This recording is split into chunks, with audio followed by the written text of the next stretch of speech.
Lee Smith. And Sean Franklin. From Blood and Iron Martial Arts. And we're here to talk to you today about... cutting sword reviews.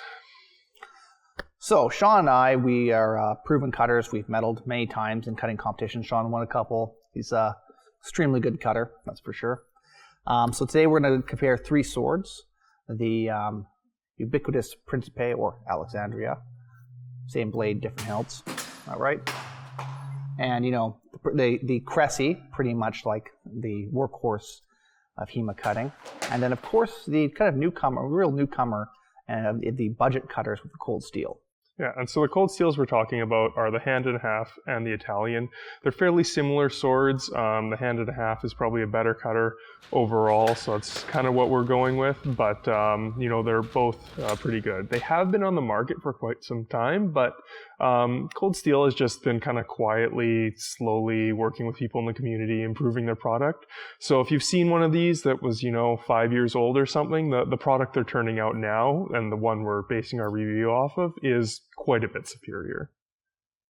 Okay, so what this review is. So this is not a full product review. I mean, spoiler, the Albion swords cost way more, and they're finished, and they have way better construction. That is what it is. What this review is we're going to talk about and compare the pros and cons of three of the most common swords in the HEMA community that we see over and over in different cutting tournaments, finals, etc. Yeah, and this is just purely from a training point of view. So you want to cut, you want to, you know, include that in your martial arts practice. You're looking for a sword. What are your most common options, and what are the pros and cons? If you want something pretty to hang on your wall, well, that's good. I encourage you to do so, but look at photos and make your own judgments. In terms of cutting ability, in this case, it lines up completely with price. Now, it's not always the case. Different swords cut to different abilities. Just because a sword's more expensive doesn't mean it cuts better, because it may not be optimized for cutting or may not be well made or whatever. But in this case, the price is pretty much correlated to cutting ability. So the Cressy cuts better than the cold steel swords, and the Principe cuts considerably better than either of them. Nice and simple in this case. It's important to talk about edging, though, and a factory-edged Albion will easily be outcut by a properly sharpened cold steel. So take into account you're going to have to properly sharpen your sword when you get it. It's not just going to come out of the box and be an amazing cutter. This goes for all the swords from any manufacturer, really. The Principe, that's the first sword we're going to talk about, and it is easily the best cutter on the market. Its performance is excellent, but it's so good that if you don't have this sword and you're entering a medal round of a cutting competition, you are at a serious disadvantage. You do not want to be cutting against someone who's of equal skill to you with a lesser sword, and this sword really does set the standard for that. Another pro to this sword is that it is a better cutter even than a Brescia, in my opinion and experience. And the Brescia used to be the gold standard, but this is just a level above that. Also, if you're willing to take your time, you could theoretically pay this sword off after your down payment over a period of time. So Albion does offer a payment plan. However,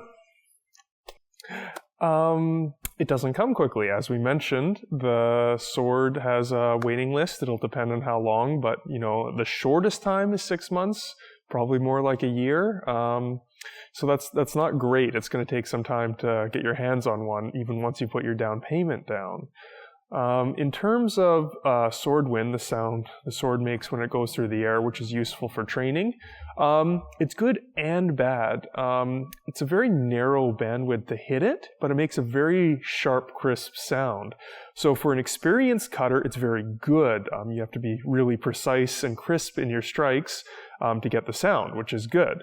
However, for a beginner cutter, it might be a little harder to hit that, where some more forgiving swords might have a less steep learning curve. And the big one, it's too good. Sounds a little weird, but if you really have a good edge on it, you can almost just hold it above your head, guide the edge into the proper edge alignment, and then it'll go through the mat. And you know, you can learn to cut when you're not actually using proper cutting mechanics. And that can be a problem if that's the only sword you train with.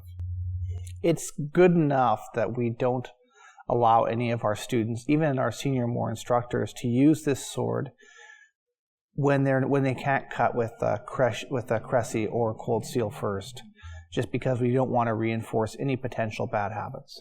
And even the senior instructors who do cut a lot, we tend to avoid using it because we want to see the bad habits and how they make the cut fail, not just have a sword that corrects over them. So, from a training point of view, it's not necessarily the best sword you can have. Other better choices. The Cressy. This has been the HEMA cutting standard for a long time, and for good reason. Very well balanced sword, cuts quite well, especially in comparison to all the other swords at its price point or lower. And just like the other Principe, you have a payment plan available. So it's a pretty standard good sword that you can own. Especially if you're in the market for a high-end sword, it's one of the most affordable ones. Cons to the Cressy. 1, it's a very quiet sword. And because it's quiet, it's hard for a beginner to get that sword to make the proper sword wind noise. And because of that, it requires a lot more training. It's not as loud as either the Principe or the cold steel. Another thing, still it's an Albion, so you have wait times and a high cost. Both hard for a beginner person just getting into this. It's not super accessible. And it doesn't outperform the cold steel to such a degree that it justifies such a high cost for the beginning person. With that said, there's one more issue I personally have. It's a short handle. I don't really like short-handled swords. I find any guy in this school with wide shoulders, broad chest, also doesn't really like it, and most of the women don't really like the short handle either. Okay, so the cold steel. We're going to start with the pros. This sword is very affordable, and it's a big pro. It's so affordable, you probably could buy a cold steel and go to an event, which, if you're a new person, that's a pretty big pro. When you consider that you're going to get a lot out of taking workshops and competing and meeting other HEMA people, as well as having a sharp that you can do a beginner's cutting tournament with. Another pro to this sword, no wait time. There are several vendors in the US and Canada that can get you this sword tomorrow. So this is like another huge pro. Something else that you should consider with a sword like this is it's a very loud sword. And by that, we talked about the noise the sword makes, and with the other two, this sword is probably my favorite sword to give to beginners to make that cutting sword wind sound, as it gives your new people a good idea if their edge is in alignment or not, without having to go through tatami or water balls to do so. Cons. Well, these mainly revolve around the fact that it's a cheaper sword. And like we keep saying, you get what you pay for. So cold steel does a very good job with quality control, but still at the same time, the likelihood, well, it's not super likely that you might get, a defective model is a little bit higher. At the same time, the heat treatment on the steel quality is not quite as good, so it won't hold an edge for quite as long. Additionally, as we mentioned in the section for the other swords, it's not quite as good of a cutter as the other swords. Okay, but what sword should I buy? I just skipped to the end of the video. If you're looking for a sword because you're training martial arts, you want to validate your cutting mechanics, buy the cold steel. You're not going to learn anything different using all of these swords. Good cutting mechanics are good cutting mechanics. So if you're just looking to learn, well, you should buy the cheapest tool that's going to do the job for you. With the amount of money you save, you can probably cut 2 tatami mats every week for a year.